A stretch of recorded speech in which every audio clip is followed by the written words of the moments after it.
আসসালামু আলাইকুম। আমি হুসাইন মাহমুদ। প্রতিদিনের মতোই আজকে চেষ্টা করব আপনাদের দেখানোর যে আমরা যারা ইরাকে আছি, মসুল ইউনিভার্সিটিতে আমরা কোথায় ইফতার করে থাকি বা এই রমজান মাসটা আমাদের কিভাবে যাচ্ছে। তো প্রতিদিন আমরা চেষ্টা করি যে সবাই মিলে ইউনিভার্সিটি যারা আমরা ইন্টারন্যাশনাল স্টুডেন্ট আছি সবাই মিলে ইফতার করার। সো আমাদের জন্য পাশে একটা মসজিদ আছে, সেই মসজিদ থেকে প্রতিদিন আয়োজন করে যে আপনারা এখানে আসবেন, এসে ইফতার করবেন। আর শুধু এটা আমাদের জন্য এমন না, ইরাকের যারা লোকাল বাসিন্দা আছে তাদের জন্য এটা উন্মুক্ত। সো আজকে আপনাদের দেখানো ট্রাই করব যে কি ধরনের খাবার মূলত তারা আমাদেরকে দিয়ে থাকে এবং কি ধরনের ইফতার তারা আমাদের জন্য অ্যারেঞ্জ করে। তো রুমেট, এই যে প্রতিদিন আমরা ইরাকের ইফতারগুলো খাই, ইফতারগুলো যে তুমি করো ওখানে গিয়ে, তোমার কাছে বিষয়টা কেমন লাগে? না, এখানকার অনেক ভালো লাগে কারণ এখানে বাংলাদেশের চাইতে অনেক খাবার উন্নত। আমাদের বাংলাদেশের মতো স্বাদ না হলেও কিন্তু এখানে খুব সবকিছু পাওয়া যায়।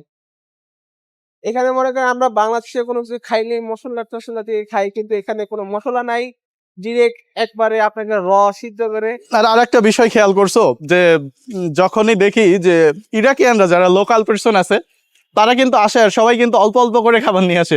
এই বিষয়টা তোমার কেমন লাগে যে অনেকে আসে ছোট ছোট বাটিতে করে নিয়ে এসে আমাদের দিয়ে যায়, বা আরো যারা অনেকে আছে তারা এই বিষয়গুলো ভাগাভাগি করে খায়? তোমার কাছে এই বিষয়টা কেমন লাগে বাংলাদেশের তুলনায়? আলহামদুলিল্লাহ ভালো লাগে। এখানে আরেকটা নিয়ম যেটা আমার খুবই ভালো লাগে, যেমন বাংলাদেশে আমরা সবাই আলাদা আলাদা প্লেটে খাই, কিন্তু এইখানে মনে করেন একটা প্লেটে ২-৩ জন মিলে খাই। এটা একটা সুন্নাহ। এই সুন্নাহটা আমাদের বাংলাদেশে প্রায় উঠেই গেছে বললেই চলে। হুম। এই সুন্নাহটা নাই। আপনি এই সুন্নাহটা যখন আরব কান্ট্রি গুলাতে আসবেন তখন এই সুন্নাহটা দেখতে পারবেন। এটার মধ্যে একটা ভালো একটা দিক আছে যে সবাই যদি একসাথে খাই, সবার মধ্যে একটা মিল মহব্বত তৈরি হয়, সবাই একসাথে গল্প করে খাই। কিন্তু আমাদের বাংলাদেশে এই সিস্টেমটা নাই। আমাদের বাংলাদেশ সিস্টেম হচ্ছে সবাই যার খাবারের সময় যার প্লেট নিয়ে একেক রুমে চলে যায়। মেক্সিমাম পরিবারে এই সমস্যা। কিন্তু আরব দেশগুলোতে এরকম কোনো সমস্যা নেই। আপনি যখন খাবেন সবাই একসাথে বসে এক প্লেটে ৩-৪ জন বসে খাবেন। শুধু এই বিষয়টা খেয়াল করছো যে শুধু যে রমজান মাস বলে এই বিষয়টা এমন না, যে আমরা যদি কোথাও যাই বা কোনো কারোর বাসাতে যাই বা কোনো ফ্রেন্ডের সাথেও যদি আমরা খেতে বসি, তো আমরা একটা বিষয় খুব ভালোভাবেই খেয়াল করি যে সবাই মিলে মেইনলি ওরা একটা প্লেটে খাওয়ার চেষ্টা করে। সো চলুন সময় না দেরি করে আমরা যখন ইফতার করব, ইফতারে কি কি ধরনের আইটেম মূলত তারা আমাদের দিয়ে থাকে আর কি কি ধরনের খাবার এবং কিভাবে ওরা খায় সমস্ত কিছু দেখানোর আজকে চেষ্টা করব। ইফতারের আগের মুহূর্তে যদি আপনি রাস্তাগুলো দেখেন তো দেখবেন যে অনেক অংশেই ফাঁকা থাকে। তো চলুন রাস্তাতে সময় না নষ্ট করে আমরা চলে যাই মসজিদের দিকে। ইরাকে ইফতার মেইনলি হচ্ছে দুইবারের জন্য আয়োজন করে। প্রথমটা হচ্ছে নামাজের আগে, দ্বিতীয়টা হচ্ছে নামাজের পরে। সো নামাজের আগে খেজুর থেকে শুরু করে ডাল থাকে বা পানি, শরবত, অন্যান্য যে সকল সাধারণ আইটেমগুলো থাকে সেগুলোই এরা দিয়ে থাকে। নামাজের পরবর্তীতে মূলত অন্যান্য দিন হয়তো বা মাংস, গরুর মাংস হতে পারে বা মুরগির মাংস হতে পারে। সো আজকে দেখতে পাচ্ছেন তারা মুরগির মাংস রান্না করছে প্রত্যেকটা রোজাদারদের জন্য।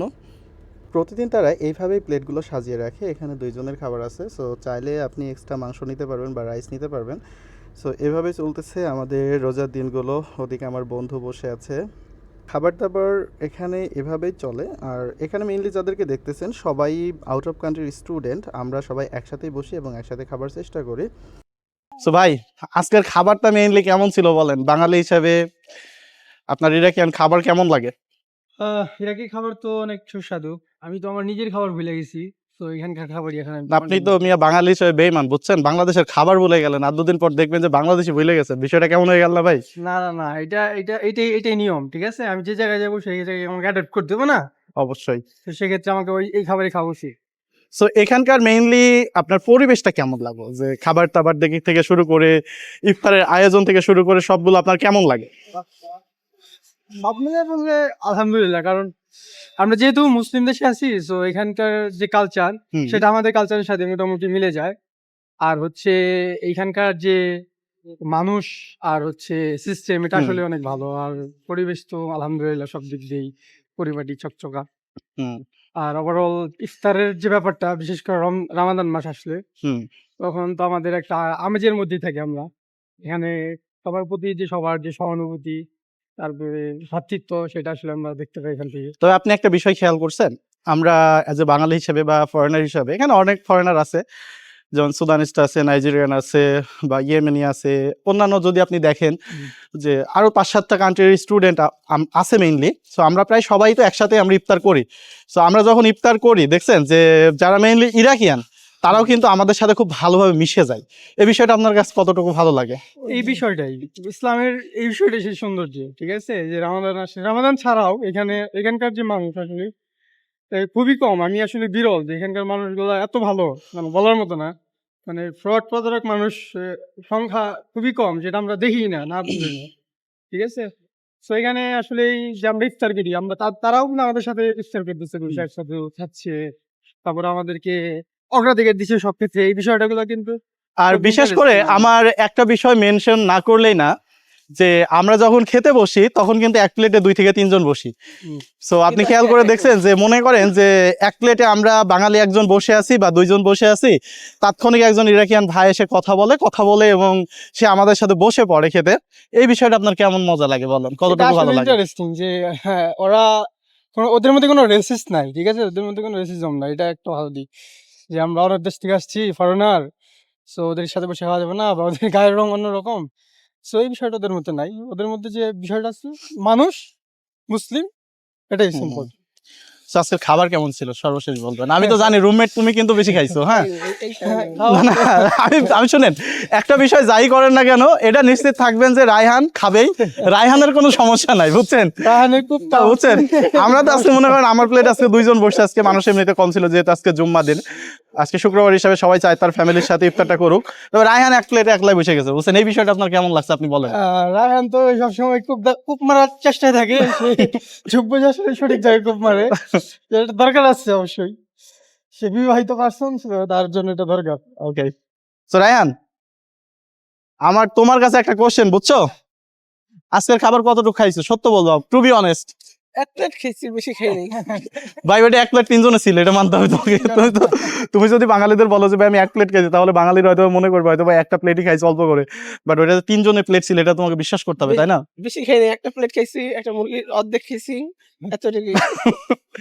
শুধু এটা আজকের দিন না, প্রতিদিনই তুমি কিন্তু এমন করো, এটা কিন্তু ঠিক না, না, প্রতিদিন বুঝছো? তো হয় না, কালকে গরুর পা দিছিল, তো ওটা তো গোটাই খাইছো, ওটা গরু পা। ওটা তো গোটা একটা খেয়েছি। আচ্ছা, তার আগের দিন তেমন কিছু দেয় নাই, ডাইনিয়া গেছিল, ওটি এমনি খাইছি। তবে সব মিলিয়ে আলহামদুলিল্লাহ। চলুন ইরাকের রাস্তাগুলো একটু দেখাই এবং পাশে দোকানগুলো আপনাদের দেখাই কেমন মেইনলি, এবং রমজান মাসে এদের ব্যবহারটা কেমন থাকে। ইফতারের পরে অল্প অল্প করে দোকানগুলো খোলার চেষ্টা করতেছে এবং খুলতেছে।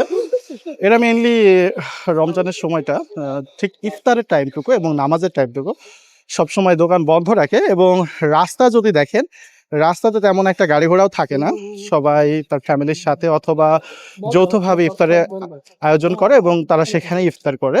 ইফতারের পরবর্তীতে সবাই রেস্ট নেওয়ার পর শুরু করে তাদের দৈনন্দিন জীবনের কাজগুলো। হয়তোবা আধা ঘন্টা পর থেকেই তারা সমস্ত কিছু শুরু করবে এবং দোকানপাটগুলো আগের মতোই খুলে ফেলবে।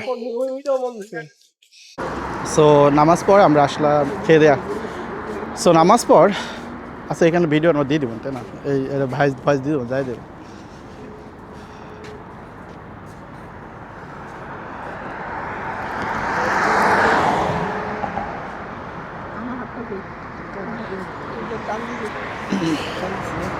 তো আমরা এখানে আসলাম মেইনলি একটা চায়ের দোকানে। ভাইয়া চা সার্ভ করতেছে। আজকে ব্লগিং এর জন্য আনছিলাম আমার ক্যামেরাটা এবং সাথে হ্যান্ডেল।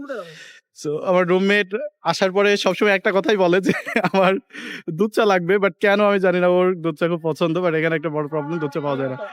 মাঝে মধ্যে আমাদের এই দোকানটাতেই আসা হয়, কারণ এই দোকানে আসলে দোকানদার আমাদের জন্য বাংলা গান লাগাই দেয়, আর আমরা গানগুলো শুনি আর বাংলাদেশের ফিল নেওয়ার ট্রাই করি। হয়তো বা আপনারা ব্যাকগ্রাউন্ডে শুনতে পাবেন।